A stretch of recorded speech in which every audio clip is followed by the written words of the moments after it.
Nesse vídeo eu vou trazer para você um ranqueamento, uma lista completa dos ETFs irlandeses, que são aqueles fundos de investimento que você vai investir através de bolsas europeias que dão para você benefícios fiscais, economia de imposto, principalmente sobre dividendos, além de não haver lá na Irlanda, lá em Luxemburgo, lá nos ETFs europeus, impostos sobre herança, certo? Então se você gosta desse conteúdo, meu nome é Otávio Paranhos, sou analista de valores imobiliários e neste canal trago para você justamente como que você vai investir em uma carteira de aposentadoria global.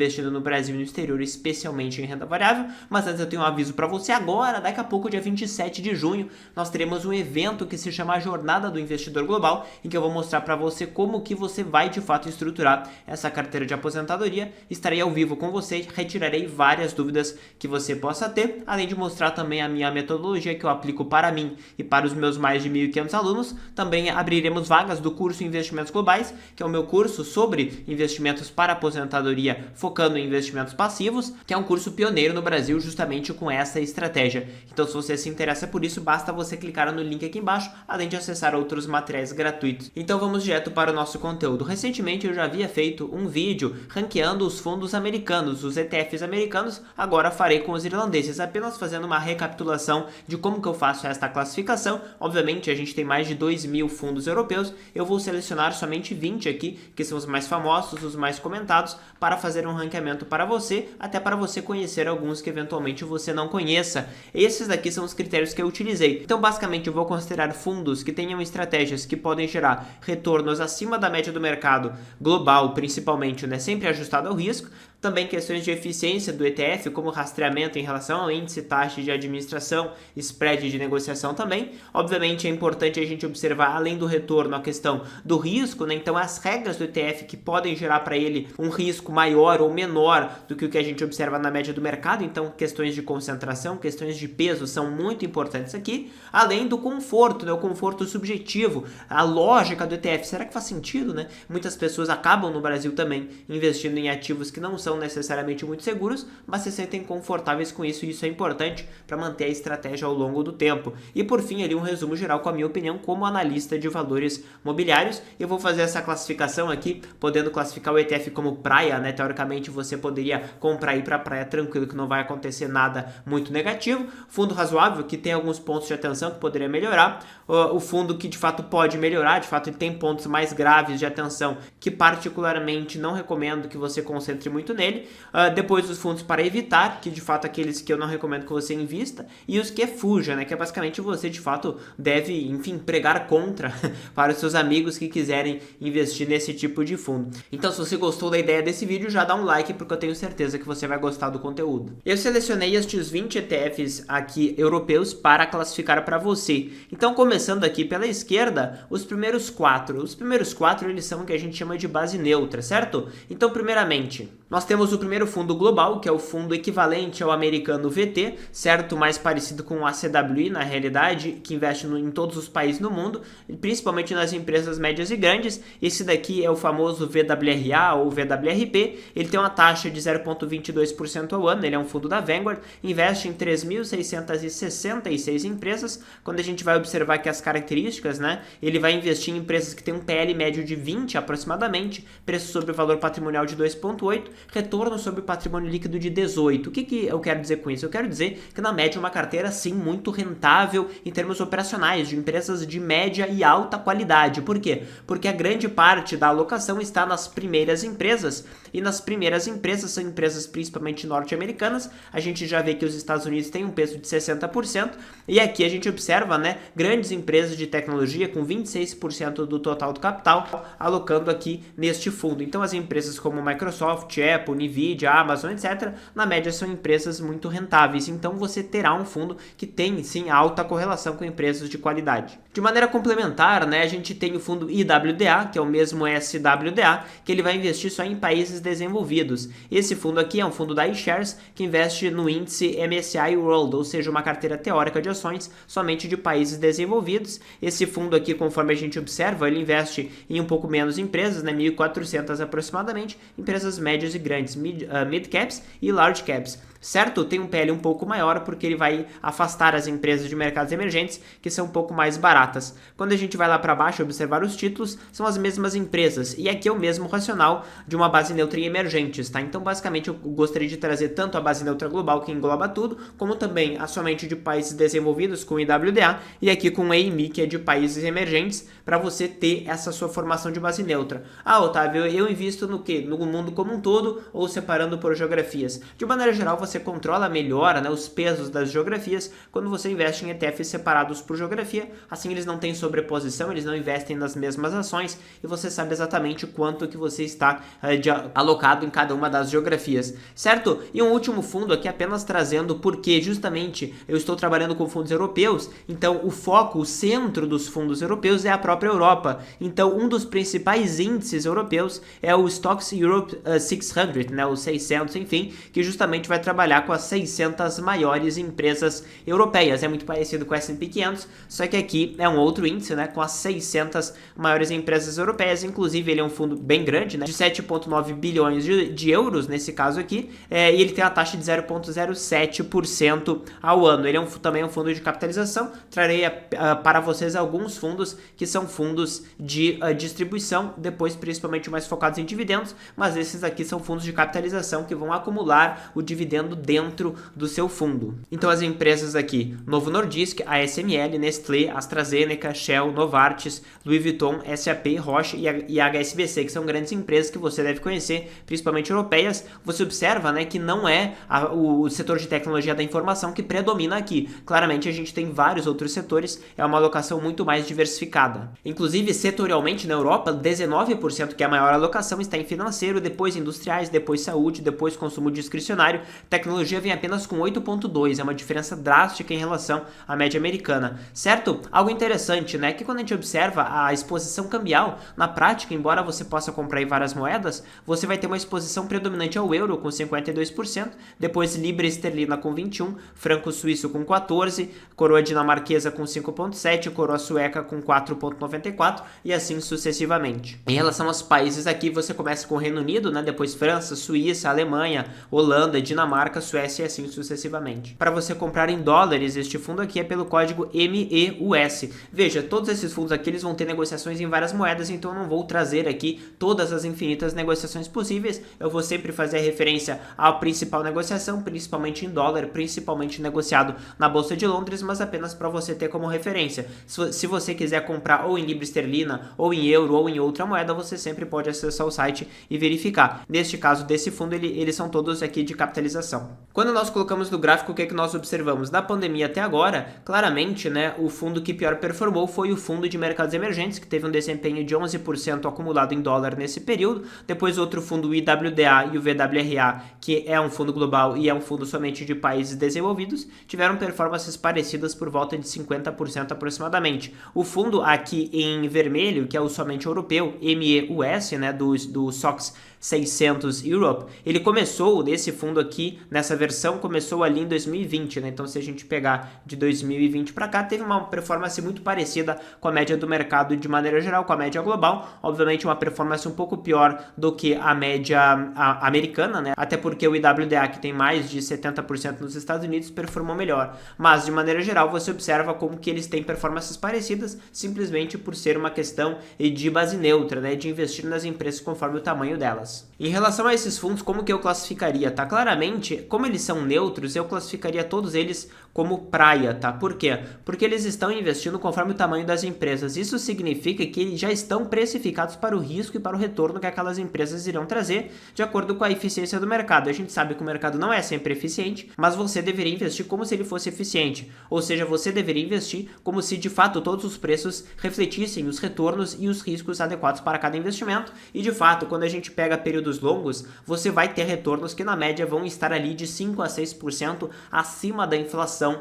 de cada uma das respectivas moedas, acima do euro, acima do dólar, acima de cada uma das moedas analisadas no longo prazo. É uma excelente forma de você nunca mais perder o seu tempo analisando o balanço de empresas sem fazer stock picking e você ter ali a vantagem do mercado global. E sempre que algum tipo de ação performar melhor, você garantirá que você estará investido nela. Dois outros fundos aqui, que nesse caso são os americanos, né? O primeiro é o VUAA, que é do S&P 500, e depois um outro bem famoso, né? Talvez não por por esse código, talvez por outro código, temos vários ETFs que investem justamente na Nasdaq 100, né, que são as empresas mais voltadas à tecnologia americanas. Então a alocação do S&P 500 você provavelmente já conhece, mas esse é um fundo irlandês, um fundo de acumulação, um fundo com o código VUAA, que vai investir nas 500 maiores empresas americanas. Então é uma alocação que vai investir em 503 empresas, tem um PL mais caro, né, empresas que têm um PL na média de 25, e o outro fundo é o CNDX, nós temos alguns códigos de negociação diferentes, vai investir nas 100 maiores empresas não financeiras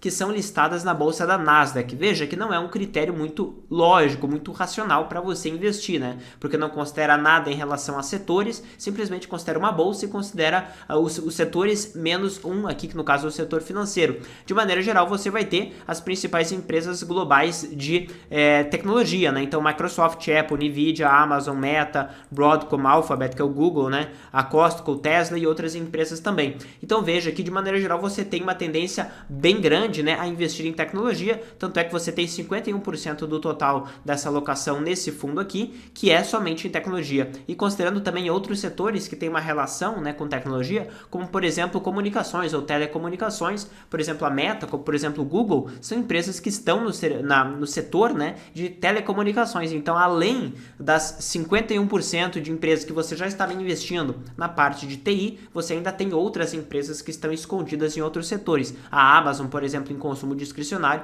e assim sucessivamente. Portanto, aqui no VUAA, eu também colocaria como praia, embora seja uma alocação que nós podemos chamar de neutra, ela sempre exige, né, você não pode investir somente em um país, como por exemplo os Estados Unidos. Como os Estados Unidos ele é tão grande, eu coloquei aqui como se fosse de fato equivalente a uma das grandes geografias, porque de fato ele é. Então você pode ficar tranquilo e ir para a praia tendo aqui as ações do S&P 500, mas eu não ficaria tranquilo se eu só tivesse as ações do S&P 500. Claramente, o outro fundo, que é o CNDX, ele é um fundo aqui das empresas da Nasdaq 100, eu não ficaria muito tranquilo com ele, não acho nem razoável, não é nenhum critério lógico ou racional você investir somente em uma bolsa de valores, você pode investir em qualquer outra, e mesmo que você possa complementar, vai ficar difícil complementar, porque para complementar um fundo como as empresas da Nasdaq 100, você precisaria investir só nas outras bolsas, não tem um outro ETF que faça isso, e você precisaria investir nas empresas financeiras da Nasdaq, o que também não tem um ETF só para isso, tá?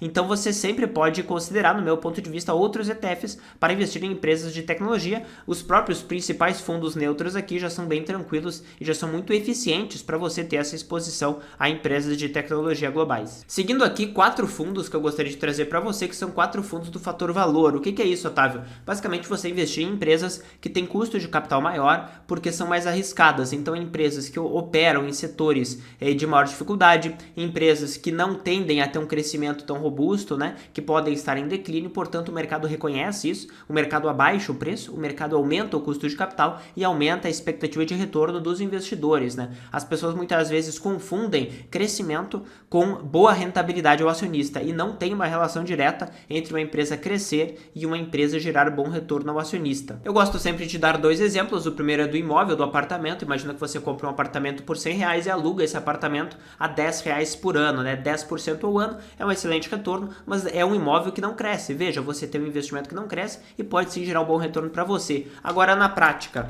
exemplo clássico disso, né? Porque é um dos setores que pior performa em termos de crescimento historicamente nos últimos 30 anos. Eu peguei a empresa Altria aqui, que é uma empresa de tabaco, comparando com as empresas do S&P 500 que desempenharam muito bem, que são empresas de forte crescimento também. A Altria, embora seja uma empresa que tem decrescimento ou estagnação total da sua receita, ou seja, menos pessoas de fato comprando seus bens e serviços, ela performa muito bem. Por quê? Porque ela é rentável em termos operacionais. Ela tem alto retorno sobre o capital investido. Então, quando o investidor compra a ação, pelo fato de essa empresa estar mais barata, ela demanda menos capital para crescer, porque ela não vai crescer, então ela retorna o capital ao acionista, e pelo fato de ela não ter crescimento, o preço da empresa é barato. Consequentemente, faz com que o seu retorno como acionista seja muito bom. Para deixar bem claro, é que eu peguei o exemplo, né, dos vários múltiplos de preço dessa empresa. A gente tem um PL de 9, por exemplo, que é praticamente 1/3, 1/4 daquilo que você encontra no S&P 500, e quando a gente observa aqui, as receitas da empresa estão totalmente estagnadas. Aqui, quando a gente pega até um período relativamente maior, de 2009 até agora, praticamente não cresceu nada, cresceu aqui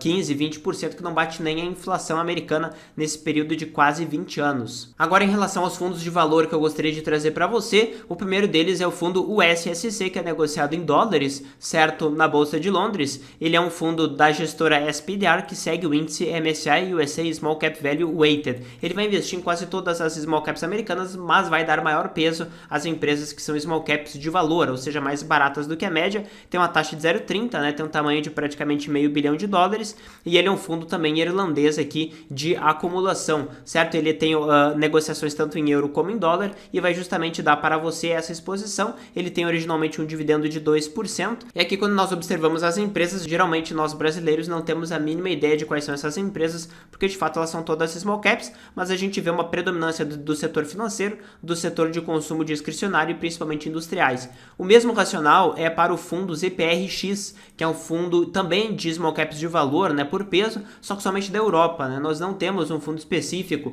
para de ações fora dos Estados Unidos, englobando o Japão, englobando o Canadá, englobando a Austrália, outros países desenvolvidos. Nós não temos essa opção para fundos europeus. Por quê? Porque o parâmetro não é os Estados Unidos, o parâmetro é sempre a Europa. Inclusive é por isso que nós encontramos um fundo europeu aqui de small caps de valor. O racional dele é realmente muito parecido, é muito semelhante, tá? Quando a gente observa aqui a parte setorial, também uma alocação muito forte industrial, né? A gente sabe que a Europa tem muitas empresas industriais de média capitalização, de médio tamanho, e empresas financeiras também, fazendo para aqui praticamente metade da alocação, está industrial e financeiro. E por fim, outros dois fundos de valor, um é de somente de países desenvolvidos, né? Ele vai seguir o índice da MSCI World somente de desenvolvidos, mas de valor, e o outro é de emergentes de valor. O racional é muito parecido, só que vai trabalhar com emergentes. São fundos um pouco mais concentrados, né? Quando a gente observa aqui a parte de quantidade de empresas, a gente vai ter 400 empresas apenas, né? Considerando que existem ali 23 países desenvolvidos. Então, uma concentração de poucas empresas por país na média, um PL de menos de 12, né? O que demonstra que de fato é menos da metade praticamente ali de uma alocação americana. E esse daqui de valor de mercados emergentes é praticamente aquela carteira que as pessoas gostam no Brasil. Ah, eu vou comprar uma oportunidade muito barata, etc, etc. Até porque quando a gente observa o PL de menos de 8, né, é em linha com, por exemplo, várias das empresas brasileiras que também se encontram com um PL bem reduzido, certo? Então aqui a gente vai encontrar várias empresas como Petrobras, Hyundai, empresa de semicondutores de Taiwan e várias outras. Ele vai principalmente mudar a ponderação, o peso, né, e dar maior peso a empresas que estão consideradas mais baratas, né? Por exemplo, a própria Vale e a Petrobras já se encontram na primeira página aqui, o que não acontece normalmente em uma alocação neutra. E aqui os fundos de valor de desenvolvidos, né, que eu estava mostrando anteriormente, várias empresas que não são aquelas de fortíssimo crescimento, mesmo tratando de tecnologia da informação, como a Cisco, como a Qualcomm, como a Intel, por exemplo, que faz processadores, né, não é uma empresa de fortíssimo crescimento, muito menos a IBM, por exemplo, que inclusive teve, né, um histórico glorioso no passado e caiu bastante, mas aqui também entram, né, como empresas de valor, empresas que têm modelos de negócio mais robustos, né, várias empresas aqui de telecomunicações americanas, né, de telefone, de internet, né, como Verizon, como AT&T, algumas empresas industriais como Toyota, depois empresas aqui de saúde como Pfizer, Shell, Comcast e outras empresas de outros setores também, energia, comunicações, etc. Comparando de um período anterior, desde quando nós temos dados, apenas utilizando o VT aqui, que é um fundo americano global, só para nós termos um referencial de mais longo prazo global, ele teve praticamente a mesma performance do fundo USSC, que é de small caps de valor americana. Veja que o USSC caiu mais na pandemia, né, comparado com o VT, mas ele teve uma recuperação muito mais forte, né? Se a gente pegar ali do buraco da pandemia em diante, o USSC de fato performou muito melhor, né? E aqui de maneira paralela, né, deixa eu ver aqui a partir de quando que nós temos dados, certo? Nós temos aqui uma performance um pouco inferior do IWVL, né? A gente sabe que as empresas de valor ficaram um pouco para trás naquele período da pandemia, de 2018 em diante, na realidade, quando as empresas de tecnologia de fato despontaram. E aqui também de maneira paralela, em laranja, eu tenho o ZPRX, que é o fundo de small caps de valor de países europeus, mas convertido para dólar, porque nós sempre devemos comparar as empresas na mesma moeda, né? Ele é um fundo originalmente em euro, mas aqui você tem ali a conversão para o dólar para ver como que ele desempenhou em dólar, de maneira bem parecida, né? Então aqui você observa que de fato, né, ali o bom desempenho americano fez com que inclusive ações de valor da geografia americana tivessem um desempenho bem melhor do do que é de outros países, mas é uma forma que você tem de ainda assim ter um desempenho bem robusto e principalmente que desempenha bem em momentos de maior inflação. Então estes fundos aqui, todos eles eu vou colocar como fundos razoáveis. Por quê? Porque todos eles, embora, né, sejam de fatores, eles vão dar para você uma maior expectativa de retorno, uma maior concentração. Então, por que eles são razoáveis? Porque sempre você poderia fazer melhorias na construção dos índices, né? A gente sabe que os fundos europeus têm mais restrições em relação a opções, né, de construção de índices. Então, embora nós tenhamos fundos que vão sim investir em fatores que aumentam a expectativa de retorno com significância estatística de maneira comprovada, sempre você poderia, teoricamente, melhorar um pouco o índice, né, e tornar esses investimentos um pouco mais amplos, né, um pouco mais seguros de maneira geral, com uma diversificação um pouco maior, um pouco melhor construídos, mas ainda assim eles são extremamente razoáveis. Com certeza eu não recomendo você ter apenas esses fundos em carteira, mas com certeza, né, eles fazem parte de uma carteira como satélites, por exemplo. Outros fundos de fatores que eu gostaria de trazer aqui para você é o IWQU, que é de qualidade, o IWMO, que é de momentum, né, que é tendências de alta, e o MVOL, que é de baixa volatilidade. Esses três fundos aqui também, eles colaboram, né, somente ali em países desenvolvidos, não países emergentes, colaboram para que você consiga personalizar um pouco melhor a sua carteira. O IWQU, ele é um fundo principalmente focado em mais empresas de qualidade, então quando nós vamos observar que as empresas são as principais empresas que têm alta rentabilidade sobre o capital investido, Microsoft, Apple, Nvidia, Visa, há várias empresas de farmacêuticas, né, Novo Nordisk, por exemplo, que é uma empresa europeia conforme nós vimos. Também nós temos a alocação em ações de menor volatilidade para pessoas que querem empresas que têm menor volatilidade no seu conjunto, não só individualmente, como também no seu conjunto. Quando nós observamos que tipo de empresas são essas, são empresas que de fato são mais robustas, que de fato sofrem menos por questões cíclicas, né? Então empresas aqui de telecomunicações, empresas de saúde, geralmente cumprem bem esse requisito. E por fim aqui, empresas de momentum. O que é momentum, Otávio? Basicamente tendência de alta, é você comprar empresas que estão subindo. Qual o problema desse fator aqui? É que ele, de maneira geral, ele exige um giro alto, né? Cada mês é necessário rever as ações e trocá-las, porque as empresas em algum momento param de subir fortemente e ele vai comprar as empresas que estão subindo, né? É literalmente tendência de alta, desconsiderando qualquer outro critério, né, de fundamento da empresa, se ela tem lucro, se ela tem receita, isso não importa. Ele está observando aqui a parte do preço da cota. Se o preço da cota está subindo, ele vai lá e compra. Então, se o preço está subindo, ele vai lá e compra. Quando nós observamos o desempenho recente desses fundos aqui, a gente vê que o fundo de momentum, ele performou melhor, principalmente porque a gente sabe que o mercado global, principalmente o mercado americano, desempenhou muito bem na última década, né? Teve uma performance muito acima da média. O mercado americano ali de 15, 17% ao ano, o que é excelente, muito acima da média histórica, praticamente o dobro. Portanto, nesses momentos, as empresas de momentum performam muito bem, né? E performam ao contrário em situações de crise, como aconteceu ali de 2022 a 2023, que as empresas que estão em tendência de alta, quando tem uma reversão, elas caem forte, tá? Então é isso que a gente observou aqui, com queda de praticamente 30%, mais do que a média global, inclusive. Novamente, quando a gente pega um período um pouco mais longo, né? As empresas de qualidade também, de maneira parecida com as empresas de tecnologia, desempenham melhor. Aqui a média neutra para você ter uma referência, que é o fundo VT, e aqui ações de menor volatilidade, né, que a gente observa que de fato elas são menos voláteis, são menos variáveis, mas têm a capacidade de proteger você da inflação pelo fato de serem empresas, principalmente em setores regulados, é aquilo que os brasileiros gostam, né? Empresas de setores de utilidade pública, empresas de setores que vão proteger você de uma incerteza como normalmente nós temos no Brasil, e que esse tipo de exposição você consegue ter também de maneira global. Então esses três fundos aqui também eu diria que eles são razoáveis, né, para você alocar. Particularmente o de momentum eu consideraria que pode melhorar. Por quê? Porque ele é um fundo que ele tem uma dificuldade grande quando a gente considera essa questão do custo do giro da carteira, né? Tem inúmeros outros fundos de momentum que teoricamente performam muito bem em teoria, mas não performam nada bem quando a gente observa a prática, porque os custos de transação acabam sendo maiores. Então, pelo fato de nós termos uma incerteza em relação ao futuro deste fator, em termos de custos de transação, eu coloco como ele pode melhorar. Mas ele não é um fundo ruim por si só, ele é um fundo que tem boas alocações, só eu não confiaria tanto assim no fator momentum em termos práticos, certo? Agora avançando aqui, selecionei alguns fundos de setores, porque as pessoas adoram esses fundos de setores, né? Que são basicamente esses 4 aqui, certo? Quais são esses fundos, né? Esse aqui é SMH, é de semicondutores, que agora está a onda do momento, todo mundo quer investir em semicondutores, porque é o que mais subiu, né? Se fosse ali, enfim,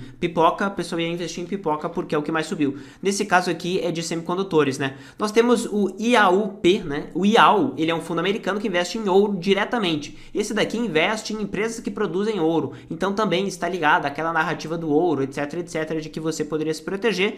Um outro fundo que eu selecionei particularmente porque as pessoas adoram no Brasil, esse daqui é o XDWU, que investe somente em empresas globais de utilidade pública, ou seja, ali energia, saneamento, que o pessoal adora aqui no Brasil investir em elétricas, investir em empresas de saneamento, porque o Brasil é um país mais volátil e também a gente observa que globalmente essas empresas também são menos voláteis, mas obviamente você tem o risco específico do setor, o risco de regulação que ocorre, né, em todos os países e não só no Brasil. E o último fundo aqui que eu gostaria de trazer, também que o pessoal adora no Brasil, né, no caso dos fundos imobiliários, esse daqui é de empresas do setor imobiliário, né, de REITs globais, que é o TRET, que é um ETF que vai dar para você uma exposição nos principais REITs globais. Então, começando por partes, primeiro os produtores de ouro, né, pelo código IAUP, ele é um fundo de acumulação em dólares também. Quando a gente observa aqui as empresas, são as várias empresas que algumas pessoas já conhecem, né, como Barrick Gold, por exemplo, né, Newmont, que são todas empresas de materiais básicos.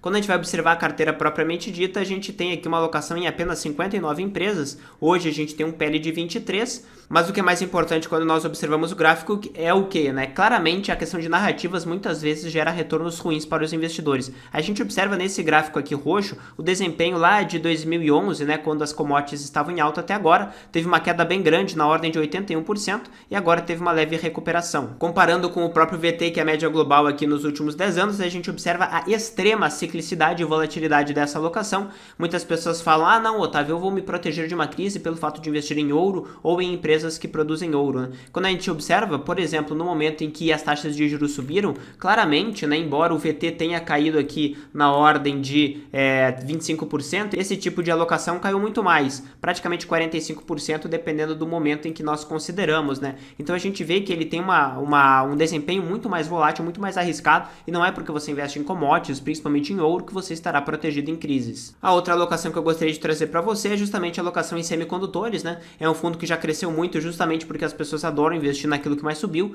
que tem uma alocação de 2,2 bilhões de tamanho, né? Um AUM total ativo sob gestão. Quando a gente observa aqui a alocação, são as principais empresas ligadas ao setor de semicondutores, né? Como Nvidia, como a empresa de semicondutores de Taiwan, como a ASML, por exemplo, Qualcomm, Texas Instruments, por exemplo, que são empresas americanas, e várias outras. Nesse caso aqui, a gente tem um total de apenas 25 empresas, tá? Para você ter essa exposição a semicondutores. Algo interessante é que, por exemplo, o beta, ou seja, a correlação com o mercado é de 1,57. São empresas bem mais arriscadas do que a média do mercado e praticamente todas são empresas muito grandes, né? Acima de 20 bilhões de dólares. E hoje a gente tem um PL de incríveis 40 praticamente. Então, assim, se alguma coisa não der certo com essas empresas, a queda vai ser bem grande. Quando a gente pega o período em que esse fundo existe, ali de 2020 e 2021 até agora, de fato o desempenho foi muito superior à média do mercado, também por isso que essas empresas elas estão mais caras. E uma coisa que as pessoas precisam perceber é que não é porque de fato o futuro poderá ser das empresas de semicondutores que o investidor terá um bom retorno por investir em empresas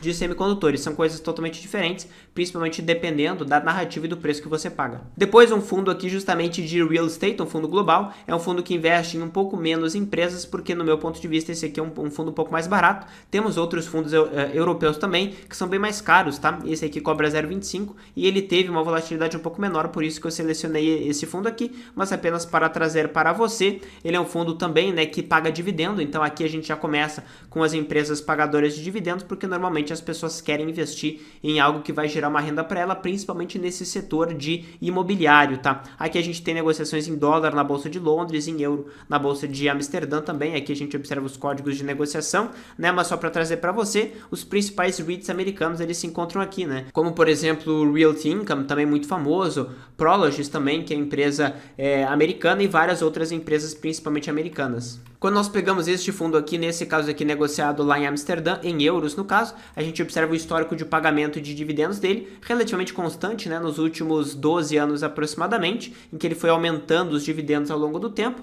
Quando a gente considera que o dividend yield dele sempre foi ali aproximadamente 13,5% a 4%, é um dividendo relativamente alto, né? Lembrando que nesse caso, pelo fato de ele ser um fundo europeu, ele vai pagar para você sem nenhum tipo de imposto de renda na fonte, então no Brasil você vai pagar 15% sobre o que você receber aqui. Comparando com o VT aqui, para trazer para você um panorama, este fundo TRET, que é de REITs globais, já considerando os dividendos reinvestidos, mesmo sem a tributação, ele teve uma performance parecida com o VT ali até 2022 aproximadamente, e depois teve uma discrepância maior, teve alguns períodos de bom desempenho, principalmente em 2015, mas nem sempre isso daí acontece. Você pode observar claramente que o risco específico dele é bem maior do que a média global. Por fim, o último fundo aqui é um fundo que dentro das empresas de países desenvolvidos vai investir somente em utilities, né, em utilidade pública, basicamente aquelas empresas que o pessoal gosta no Brasil, né, energia, saneamento também. Esse aqui é um fundo de capitalização, ou seja, um fundo de acumulação, certo? Quando a gente observa as empresas que ele tem exposição, principalmente aos Estados Unidos, com 64%, depois alguns países europeus, como Reino Unido, Espanha, Itália, etc., uma alocação no dólar em 65%, euro 18%, libra esterlina 6%, dólar canadense 13,5% e assim sucessivamente. Várias empresas que algumas pessoas podem conhecer, como a Duke Energy, por exemplo, né? Empresas espanholas aqui também, Enel também italiana, muito famosa, né? A NextEra, que é uma das maiores empresas globais, né, na prática de utilidade pública de eletricidade americana, e vai dar para você essa resiliência. Quando eu coloco no gráfico, desde que esse fundo aqui ele existe nessa configuração de 2018 para cá, o XDW ele é cotado originalmente em euros, então pegando o VT e convertendo por euro, a gente observa, né, que eles tiveram uma performance relativamente parecida. Quando a gente pega só do momento da pandemia para cá, a gente vê aqui que a boa performance das empresas de tecnologia americana fizeram a média global desempenhar muito bem até 2021, mas querendo ou não, né, a partir do momento que as taxas de juros começaram a subir no mundo, que as ações globais caíram um pouco, essas empresas de utilidade pública não caíram, né? Elas permaneceram de maneira relativamente constante, gerando para o investidor uma resiliência um pouco maior. Então estes fundos aqui, embora setoriais, né, obviamente, alguns deles são um pouco mais diversificados e naturalmente um pouco menos arriscados do que outros. Os que eu mencionaria que são menos arriscados seriam aqui que eu vou mencionar que pode melhorar, seria o de real estate, né, o imobiliário, e também o de utilidade pública, que são de setores um pouco mais consolidados. Os outros dois setores, né, principalmente o de semicondutores, muito ligados à tecnologia, e o de empresas ligadas ao ouro, claramente são extremamente cíclicos e muito mais especulativos, então eu iria com certeza mencionar para você evitar esse tipo de alocação aqui. Os outros, né, o de utilidade pública e o de real estate imobiliário, embora eu não investiria neles, eu não recomendo que você invista, obviamente em conjunto com outras alocações pode fazer sentido para você ter uma carteira mais ampla, né? Finalizando aqui em breve, a gente tem o XDEW, que é basicamente as empresas do S&P 500, só que com pesos iguais. Quando você dá pesos iguais para uma empresa, você tem normalmente uma alocação um pouco mais voltada a valor, você vai comprar empresas um pouco menores, você vai tirar o capital daquelas grandes empresas e colocar nas empresas um pouco menores. Então eu considero que é uma alocação muito parecida com a média neutra, só que mais voltada a fator, então em conjunto com os demais eu vou colocar aqui como razoável uma alocação também bem diversificada. Por fim, dois outros fundos apenas para nós finalizarmos, que são dois fundos que têm, além de ter alternativa de acumulação, principalmente voltados a dividendos, tá? Então o VHYD ele é um fundo global de dividendos, né, de maiores dividendos, e o GLDV é um fundo dos Dividend Aristocrats, que são aquelas empresas que aumentam dividendos de maneira consecutiva ao longo do tempo. Então, começando aqui pelo fundo da Vanguard, né, que investe no mundo inteiro, mais focado nas empresas do tipo High Dividend Yield, ou seja, um dividendo um pouco maior, nós temos a versão de acumulação, mas nós temos também a versão de distribuição. Então, se você quiser, hoje em dia já não faz uma diferença muito significativa em termos tributários, a gente explica isso aí melhor, inclusive dentro do nosso curso Investimentos Globais, certo? Mas aqui eu vou manter apenas o de acumulação para você você entender. Tem uma tributação um pouco maior, investe em 2.000 empresas. Quando nós observamos a composição dele, a precificação é muito barata, né? De 14 vezes o PL praticamente, comparado com a média global, é bem mais baixo. Quando a gente observa a rentabilidade sobre o patrimônio líquido, a qualidade média das empresas é de 12,5%, o que é bem razoável, considerando que nós estamos em países desenvolvidos. Vai investir de maneira predominante em empresas grandes, né? Ali 70% aproximadamente. A gente vai investir metade na alocação americana, ele é um fundo global, então ele vai investir 47% na alocação americana. Veja que pelo fato de investir mais em empresas de dividendos, ele acaba investindo um pouco mais fora dos Estados Unidos do que seria uma carteira neutra, porque as ações americanas estão relativamente mais caras e pagam relativamente menos dividendos, tá? Então aqui a gente vai ter uma alocação de 43% nos Estados Unidos, 8% no Japão, 7% no Reino Unido, 4% na Suíça, 3,5% no Canadá, 3,5% na Austrália e assim sucessivamente, certo? Foco absoluto aqui no setor financeiro, na empresa do setor financeiro, bancários, o brasileiro adora isso, né? Depois empresas industriais de consumo não cíclico e hoje em dia, né, energia, que é basicamente petróleo, né? Aqui nós não estamos falando de energia elétrica seria a parte de utilities, que entra também saneamento. Aqui as principais empresas, né, Broadcom, JP Morgan, ExxonMobil, Procter & Gamble também, são alocações que você observa que os pesos nem são tão concentrados assim, né, de 2% para baixo. Quando nós observamos os dividendos nos últimos 10 anos pagos por este fundo aqui, a gente vê que eles foram realmente bem lineares, com um leve aumento, né, considerando sempre que obviamente empresas que pagam dividendos não vão crescer tanto quanto as outras empresas. Ele paga de maneira trimestral para você e quando a gente observa o dividend yield, na média foi ali de 3,5% historicamente, 3,5%. Lembrando que se você receber esse dividendo, ele não vai ser tributado na fonte, você vai ter que pagar no Brasil 15% de imposto de renda. E por fim, o fundo GLDV, que é um fundo de distribuição, ele é um fundo global e ele é justamente daquela estratégia de empresas que aumentam os dividendos. Então ele mostra aqui, né, que as empresas têm que aumentar ou manter os dividendos por no mínimo 10 anos consecutivos. Ele é um fundo que vai investir aqui de maneira bem mais concentrada em apenas 100 empresas. Ele tem várias negociações em euro, dólar, libra esterlina, franco suíço. Tem um PL parecido com o fundo anterior, de 12 aproximadamente. Vai ter um dividendo bem maior, na casa dos 5,5%. Ele é um fundo bem mais concentrado para quem gosta de dividendo, embora isso daí não gere retorno para você propriamente dito. Isso é uma questão de distribuição do retorno, certo? Quando a gente observa aqui as principais empresas, né, a gente vai ter aí várias empresas que nem sempre você conhece. A gente tem, por exemplo, a Verizon aqui, a gente tem a Solvay, por exemplo, que é uma empresa relativamente famosa, Pfizer também, LG também nós encontramos aqui, várias empresas de utilidade pública, várias empresas financeiras e real estate, que é o famoso combinho aí que o pessoal no Brasil adora, né? Saneamento, água, gás, financeiro e também imobiliário aqui com os fundos imobiliários. Então é uma estratégia parecida com aquilo que você teria no Brasil, particularmente é bem ineficiente, né, em termos de concentração para você, em termos de risco. Quando a gente observa o pagamento de dividendos desse fundo aqui nos últimos 10 anos aproximadamente, foi relativamente constante, houve na realidade um aumento leve desses dividendos aqui. Quando a gente coloca no gráfico para nós observarmos, a gente compara o VT, que é a média global, tudo com dividendos já reinvestidos aqui, com o VHYD, teve um retorno de 90%, e o GLDV um pouco abaixo. Você observa claramente, né, que eles são mais voltados de fato a valor, empresas são mais baratas do que a média, parecido até com outros fundos, né, da mesma categoria, como por exemplo a gente pega o VYMI, que é um fundo de empresas de dividendos fora dos Estados Unidos, também teve um desempenho relativamente parecido aqui no período, e o VYM, que é um fundo somente de ações americanas, para você também observar, claramente aqui teve um desempenho superior pelo fato de ter somente exposição americana, né? Então a gente vê aqui que você conseguiria uma exposição parecida através dos fundos irlandeses, tanto de distribuição como de acumulação. Quando eu comparo aqui, portanto, no meu ponto de vista, poderia melhorar claramente pelo fato de você ter uma concentração muito grande, né? E pelo fato de você poder otimizar muito mais os seus investimentos, reduzindo o risco, diversificando mais. Eu não ficaria muito tranquilo com essas alocações de dividendos. Talvez o fundo da Vanguard pudesse ser razoável aqui, mas eu prefiro focar nos fatores do que apenas em dividendo, certo? Então essa é a classificação